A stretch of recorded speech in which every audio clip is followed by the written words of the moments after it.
Hello students.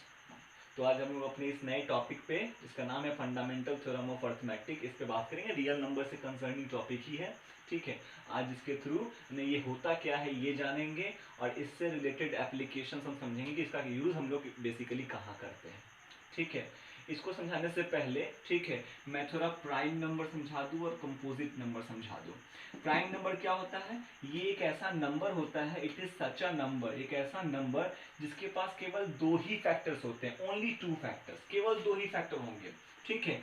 एक तो one होगा, एक तो वन होगा। ऐसे भी हम लोग को मालूम है one is the factor of all, है ना। जितने भी नंबर सबका एक तो फैक्टर होता ही है और वो वन होता ही है ना। And the other is itself, ये भी बहुत नोन फैक्ट है, ठीक है।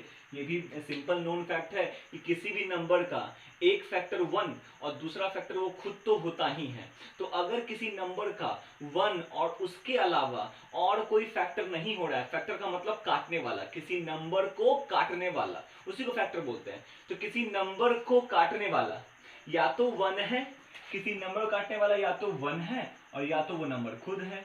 किसी नंबर को काटने वाला या तो वन है या तो वो नंबर, है ना, या तो वो नंबर खुद है, ठीक है।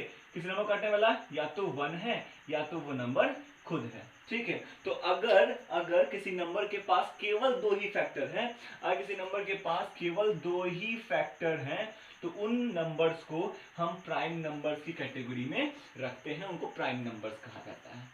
कंपोजिट नंबर ये ऐसे नंबर्स होते हैं जिनके पास मोर देन टू फैक्टर्स होता है। एक और इंपॉर्टेंट बात, ओनली टू फैक्टर का मतलब ना दो से कम होगा और ना दो से ज्यादा होगा। दो फैक्टर होंगे, दो से ना कम फैक्टर्स होंगे ना दो से ज्यादा फैक्टर्स होंगे। ठीक वैसे कंपोजिट नंबर ऐसे नंबर्स होते हैं जिनके पास दो से अधिक फैक्टर्स होते हैं।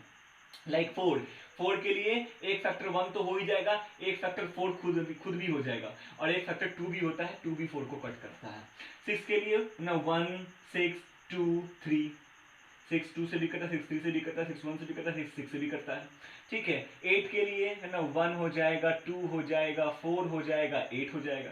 एट वन से भी कटेगा, एट टू से भी कटेगा, एट फोर से भी कटेगा, एट एट से भी कटेगा, and so on and so on. ऐसे ही जितने भी नंबर्स हैं जिनके दो से अधिक फैक्टर्स होते हैं वो कंपोजिट, और वैसे नंबर्स जिनके केवल दो ही फैक्टर होंगे, एक वन होगा और दूसरा वो खुद होगा, उसको प्राइम नंबर कहा जाता है।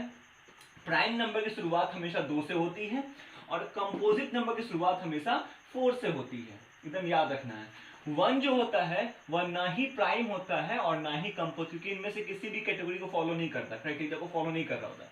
प्राइम कहने के लिए एटलिस्ट और एटमोस्ट, कम से कम और ज्यादा से ज्यादा दो फैक्टर चाहिए होगा, लेकिन वन के पास तो केवल वन ही एक फैक्टर होता है, दूसरा फैक्टर होता ही नहीं है।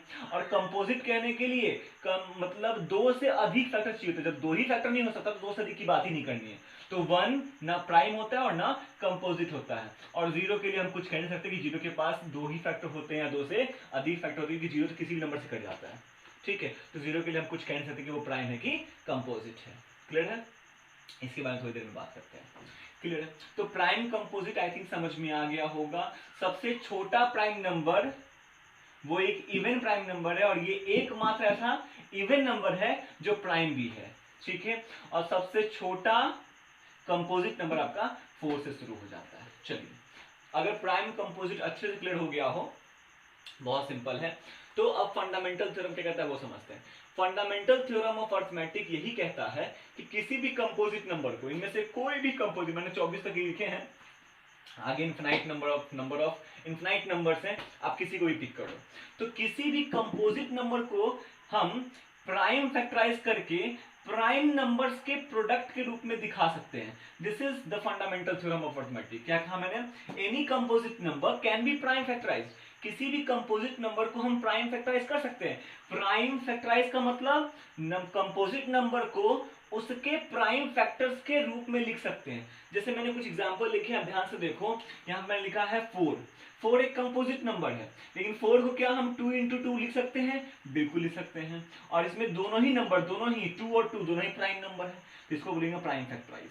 6, यहाँ पे इसको मैंने 2 into 3 लिखा, लिख सकते हैं, बिल्कुल लिख सकते हैं। और यहाँ पे 2 भी प्राइम नंबर है और 3 भी प्राइम नंबर, इसको बोलेंगे प्राइम फैक्टराइज। 8 जो कि कंपोजिट नंबर है, लेकिन जब इसको हमने क्या हम इसको 2 into 2 into 2 लिख सकते हैं? यस लिख सकते हैं। इसका मतलब यहाँ पे 2 प्राइम है, 2 प्राइम है, 2 प्राइम है, मतलब इसको प्राइम फैक्टराइज करेंगे। एक बात और करने वाली है कि 8 को हम 4 into 2 भी तो लिख सकते थे, लेकिन ये प्राइम फैक्टराइज नहीं कहलाएगा। फैक्टर्स तो है, 2 भी फैक्टर है, 4 भी फैक्टर है, but it is not a prime factorisation. क्यों? क्योंकि जब किसी कंपोजिट नंबर को आप प्राइम फैक्टराइज करोगे तो आने वाले जितने फैक्टर्स होंगे वे प्राइम नंबर होने चाहिए। और आपने सीखा निकालना, अरे इसका निकालना है प्राइम फैक्टराइजेशन, कैसे करते थे? याद होगा, ऐसे से तोड़ लेते थे, 2 4 जा 8, 2 2 जा 4, ऐसे 8 is equal to 2 into 2 into 2। लोग इसको कभी कभी एलसीएम कह देते हैं, लेकिन ये एलसीएम नहीं है। This is not LCM, this is the method to find out LCM. Basically ये क्या है? ये है किसी नंबर को फैक्टराइज करने का तरीका। और अगर प्रिसाइसली और क्लियर बोले और एक्यूरेट बोले तो किसी भी कंपोजिट नंबर को प्राइम फैक्टराइज करने का तरीका है ये वाला जो बचपन से सीखते आ रहे हैं, जिसको हम लोग एलसीएम एलसीएम कह दिया करते थे, वो एलसीएम नहीं है। किसी कंपोजिट नंबर को प्राइम फैक्टराइज करने का वो तरीका है। और इसी तरीके से किसी कंपोजिट नंबर को प्राइम फैक्टराइज करके बाद में हम पढ़ेंगे भी आगे, उसके थ्रू हम एलसीएम निकाल लेते थे, वो अलग कहानी है। लेकिन एलसीएम नहीं है, ये प्राइम फैक्टराइज है, क्योंकि हमने किसी कंपोजिट नंबर को उनके प्राइम फैक्टर्स के मल्टीपल्स के रूप में, प्राइम फैक्टर्स के मल्टीपल्स के रूप में लिख दिया है, प्राइम फैक्टर्स के प्रोडक्ट के रूप में लिख दिया है। And this is the fundamental theorem of arithmetic, किसी भी कंपोजिट नंबर को उनके प्राइम फैक्टर्स के प्रोडक्ट के रूप में, उनके प्राइम फैक्टर्स के प्रोडक्ट के रूप में, उनके प्राइम फैक्टर्स के, देखो यहाँ भी 248 एक कंपोजिट नंबर है और इसको हमने उनके प्राइम फैक्टर्स 2 2 2 और 31 ये सब प्राइम नंबर है, और इनको जब आपस में मल्टीप्लाई करेंगे तो फिर 248 चला आएगा। मतलब किसी कंपोजिट नंबर को उनके ही प्राइम फैक्टर्स के प्रोडक्ट के रूप में दिखाया जा सकता है। This is called fundamental theorem of arithmetic. ठीक है, एक बात मैं ध्यान से गौर करा दूं कि भाई यूक्लिड्स डिवीजन लेमा के इस्तेमाल से हम लोग एचसीएफ निकाला करते थे, हमने सीखा है वीडियोस में। ठीक है, यूक्लिड डिवीजन लेमा की हेल्प से सिर्फ और सिर्फ एचसीएफ निकाला जा सकता है। लेकिन फंडामेंटल थ्योरम ऑफ अरिथमेटिक जो बच्चे पढ़ चुके होंगे इससे पहले, थोड़ा मोड़ा उनको आइडिया होगा कि इस मेथड से हम लोग एचसीएफ भी निकाल लिया करते थे और एलसीएम निकाल लिया करते थे। दोनों ही इस तरह से नंबर्स को प्राइम फैक्टराइज करके उनमें से कॉमन को ढूंढ के हाईएस्ट और लोएस्ट पता करके हम एचसीएफ भी और एलसीएम भी निकाल लेते हैं। वो सीखेंगे निकालना, अगले वीडियो में इस पे बात करेंगे कैसे निकाला जाता है। बट फिलहाल मैं इंफॉर्मेशन दे रहा हूं कि यूक्लिड डिवीजन लेमा के थ्रू सिर्फ और सिर्फ एचसीएफ निकाला जा सकता था, लेकिन फंडामेंटल थ्योरम ऑफ अरिथमेटिक के थ्रू हम एचसीएफ के साथ साथ एलसीएम को भी फाइंड कर सकते हैं। ठीक है, एलसीएम का full form lowest common multiple. इस लोएस्ट के जगह पे मिनिमम, लिस्ट, स्मॉलेस्ट, ठीक है, इनमें से कोई भी वर्ड लगा हो सकता है। तो ये जो मैंने नोट्स के रूप में लिखा है ये वर्ड प्रॉब्लम पकड़ने, जैसे मैंने कल की वीडियो में बताया था कि जब एचसीएफ निकालना हो, अगर पकड़ना हो कि किस वर्ड प्रॉब्लम के क्वेश्चन में एचसीएफ निकालना है कि एलसीएम निकालना है, तो वर्ड्स पे ध्यान देने वाली बात है। एचसीएफ के केस में मैक्सिमम, लार्जेस्ट, हाईएस्ट, लॉन्गेस्ट, ठीक है, हाईएस्ट या डिवाइड ये सभी वर्ड लगे हुए हैं तो एचसीएफ। और अगर ये सभी वर्ड लगे हुए हैं, ठीक है, तो कंफर्म एलसीएम निकालना है, जिसमें लोएस्ट है, मिनिमम है, लिस्ट है, स्मॉलेस्ट है और डिविजिबल है। ये अगर लग गया, डिविजिबल वर्ड आ गया है तो डेफिनेटली उसमें एलसीएम निकालना है, या डिविजिबल का सेंस आएगा, डिविजिबल का सेंस आएगा। ठीक है, समझाता हूं मैं डिविजिबल का सेंस कैसे आएगा। तो एक और बात यहां पे फिर से कर लेते हैं। जैसे मैंने 2 एग्जांपल लिखे हैं, एलसीएम 2 और 4 का 4 होता है, समझ में आ ही ना होगा, और एलसीएम 18 और 24 का 72 होता है। बड़े अच्छे समझ में आ रहा होगा। जैसे मैंने कल की वीडियो में बताया था कि एचसीएफ या तो छोटा वाला नंबर हो जाता है या छोटे वाले से छोटा होता है, ये मैं फील देने की कोशिश कर रहा हूं।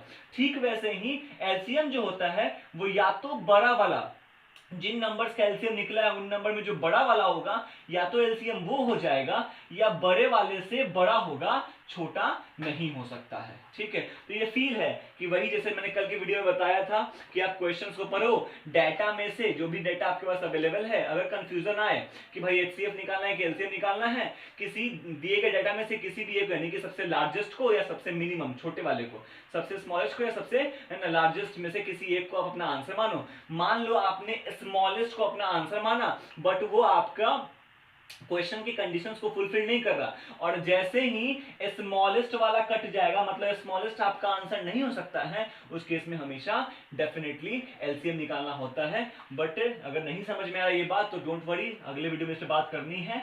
सिर्फ आप ये याद रखो कि वर्ड प्रॉब्लम में कब एचसीएफ कब एलसीएम, तो एचसीएफ के लिए मैंने कुछ वर्ड्स बताए हैं वो याद रखने हैं, और एलसीएम के लिए भी ये वर्ड्स हैं, जैसे lowest, minimum, list, smallest, divisible. अगर इनमें से कोई वर्ड लगा हुआ दिख गया मतलब डेफिनेटली एलसीएम निकालना है। और यहाँ पे एक बात और जो मैंने बताई वो याद रखो कि एलसीएम या तो बड़े वाले के बराबर हो जाएगा या बड़े वाले से एलसीएम हमेशा बड़ा होता है, छोटा नहीं हो सकता है। आई थिंक ये सारी बातें आपको क्लियर हुई होंगी, ठीक है। इसके नेक्स्ट टॉपिक में अब हम लोग इनसे कंसर्न, मैंने बताया ना कि फंडामेंटल थ्योरम ऑफ अरिथमेटिक के थ्रू हम एचसीएफ के साथ साथ एलसीएम भी निकाल सकते हैं।